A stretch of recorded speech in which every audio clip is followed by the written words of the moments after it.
This video is going to focus on editing and presenting your imagery.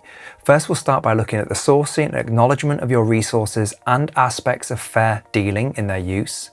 Then we'll have a look at cropping and placement, then professional presentation options, and finally, how you can commit some of your edits to rendered video to ease on the resources on your computer. Any resources that you need to get from external to anything you may capture yourself, you need to think about the resolution of the images you're going for. So this can be resolved by being able to limit the actual size in terms of what it searches for, and then go to the resource and find what you need to for the acknowledgements. Now, if you're working at 1080, which is 1920 by 1080 pixels, you need to think about how you're going to use this imagery. It's unlikely you'll use it as a full-size image unless you're going to overlay the reference to that image on top of it. So if you think of it more, maybe you're going to use a quarter of the screen whilst you have narration on the video at the same time, so it'll be an overlay in the top quarter corner. It would equate to 480 by 270, which isn't so hard to find in terms of the quality of the image you're looking for.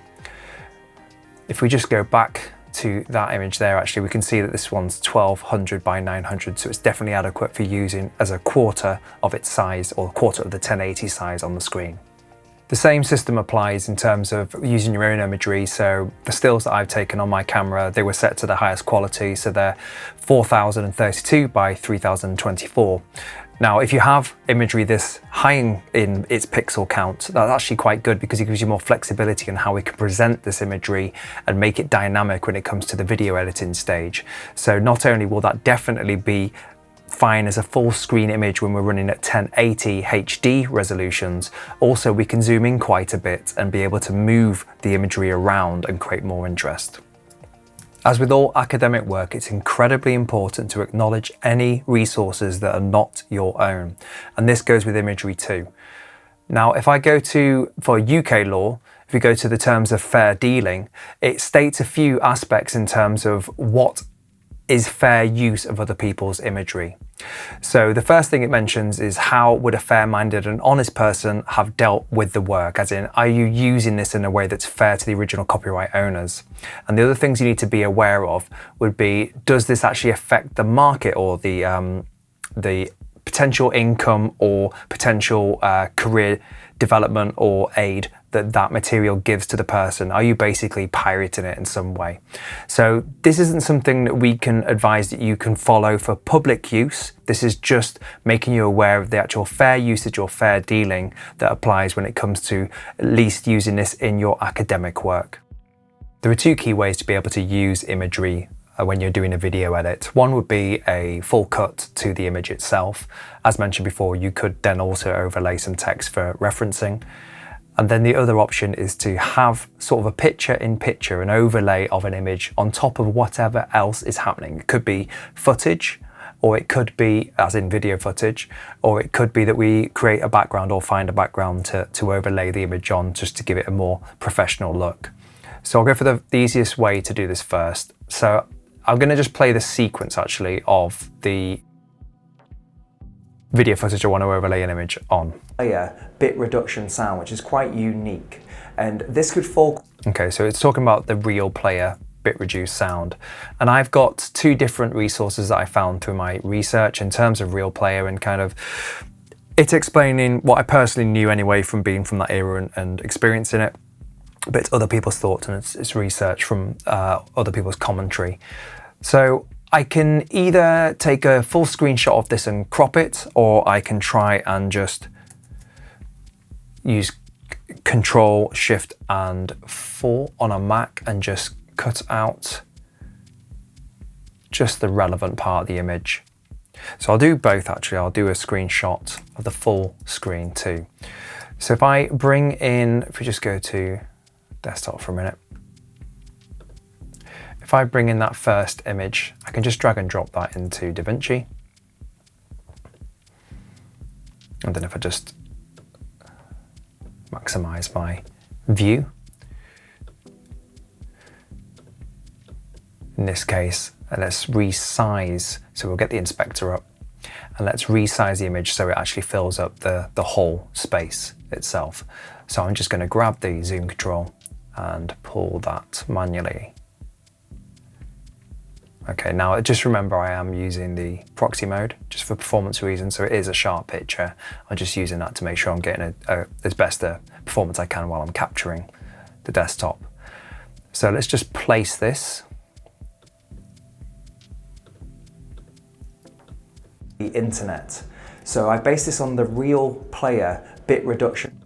So I can choose to either make it come in after I've said the words, or I can make it come in at the time I say the words, or obviously before or after, by however I feel is necessary.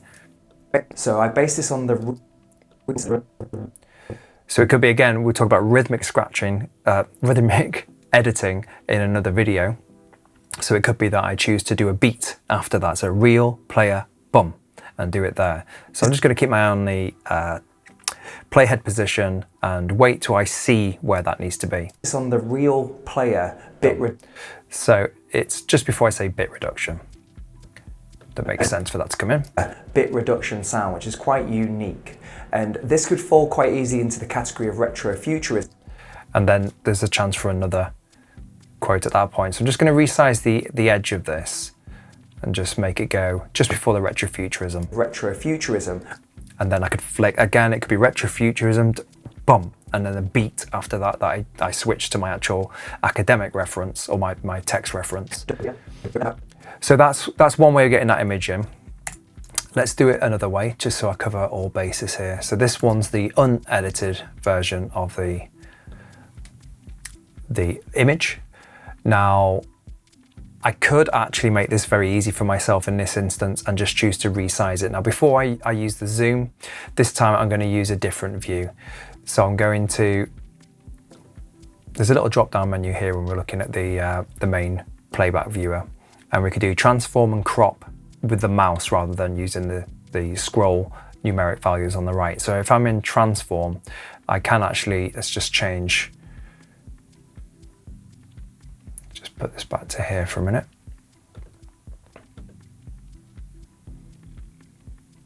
Just change the view size, and then I could just pull that out until I feel that that's in the right place and work that way. Or alternatively, if we just bring the inspector back, alternatively, I can crop this. So cropping's here, and again, cropping's available as a slider base system, or I can go to crop and I can just crop this manually using the mouse. And again, if I want to transform, I have the option of transforming here, or indeed via the inspector view as well. Now that's the easy way of doing an image, having it the same as the project resolution as the frame and using it as to fill up the whole picture. If you want to have a bit more information alongside the image and generally have a bit more of a professional look at times, being able to have more information, we can do it in a different way. So I'll start by going to DaVinci, and I'm just going to grab one of my images again.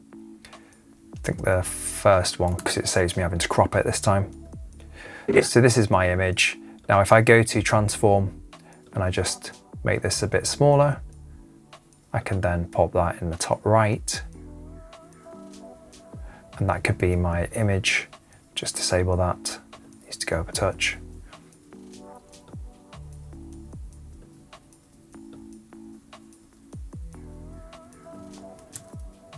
Just using Command and F to check the full screen. Easiest way to know whether it's over the border of the frame or not. And then that can be my overlaid image, and I have it that way instead. Yeah, bit reduction sound, which is quite unique. And this could fall quite easy into the category of retrofuturism. Okay, now my original multicam cut was there, and you'll see that obviously it'll change. Bit reduction sound, which is quite unique. And this could fall quite... And that's not ideal because it's obviously covered my face. So just remember that you can change the position of a cut between two pieces of footage, not necessarily a different video, but two pieces of video footage. So I'm doing that to make sure that when the next beat comes in and it goes to my retrofuturism text-based reference, that the camera can change then. And if I want to, I can choose to put the information there or just do a full frame hard cut to that as well. So that's going over the original video footage. Now, if you make sure you're sourcing these from a place that has permission for you to use them, which I have done, then you can find backdrop images or gradients like I've got here that I can use to have something that just looks nice to the eyes to have in the backdrop. So I've got one that I already downloaded, which I'm just gonna, in fact, I'll just drag that above here and then just drag that one above there as well. Let's just pop these down one.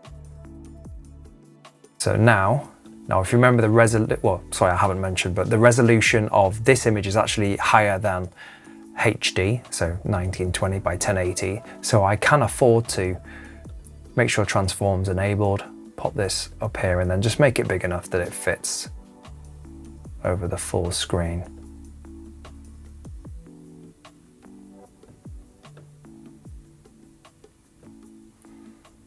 Okay, so two ways of overlaying an image to be with something else in the backdrop. So finally, let's have a look at how we can just make this a little bit nicer to look at. So if we go to Effects and open Effects, somewhere in here we have a drop shadow. There we go. Now, if you find, by the way, that when you're in the effects section, you get a pop-up that tells you this is not available in the free version, turn off this hover scrub preview, and that basically will stop it trying to audition the effects that are not available in the free version. It just saves you having annoying pop-ups. So I'm going to drop shadow onto this, and then you see immediately bit reduction sound, which is quite that has a slightly smoother edge onto the backdrop. And let's just see what that looks like with the other footage. Bit reduction sound, which is quite unique, and this could fall quite easily. Okay, so let's have a look at transitions as the final thing. The easiest transition you can go for is just a simple fade in, fade out. Just the handles, the beginning and end of the clip. Bit reduction sound, which is quite unique, and this could fall quite easy into the category of retro. Now, I wouldn't necessarily want to have the fade out because I'm going to do potentially a hard cut to the text reference. Bit reduction sound, which is quite unique, and this could, so that could be enough for that. The last way of dealing with editing your imagery is utilizing something called the Ken Burns technique, which is basically a very slow motion of the imagery moving, but the image has to fill the frame for this to work. So you need to make sure you've definitely got a resolution of imagery that's higher than your HD resolution if that's what you're working in. And to do it, you basically can do it a few different ways. You can automate a pan, as in the movement of the image, but there's a dynamic zoom in DaVinci Resolve, which if you enable it, allows you to just do a start and an end point, and it's quite simple. So the tool to do this is in the drop-down menu here, and just make sure it's enabled. You've got a green starting point, and then you've got a red ending point. You may not see the red so easily. So let's just change that. And basically, it doesn't want to be too fast. If it's too fast, it's going to potentially cause motion sickness, but it's definitely going to be a little bit unpleasant for the viewer regardless. So I'm just panning down slightly for my red movement. We'll see how that looks. Let's just disable it and then watch that through. Yeah, bit reduction sound, which is quite unique, and this could fall quite easy into the category of retro. Okay, now it's obviously jumpy. If you're not too sure whether that works or not, you can just render in place, which will basically just commit this to the file itself, and then you can just see what it would look like ordinarily. So I'll do that for the demonstration. You are committing with no way back, so only use this if you must, otherwise just have faith that it will be smooth enough if your system's showing it a little bit in a glitchy way. So I'm going to do render in place. I've already got a folder for this sort of thing, so I'm going to put it there.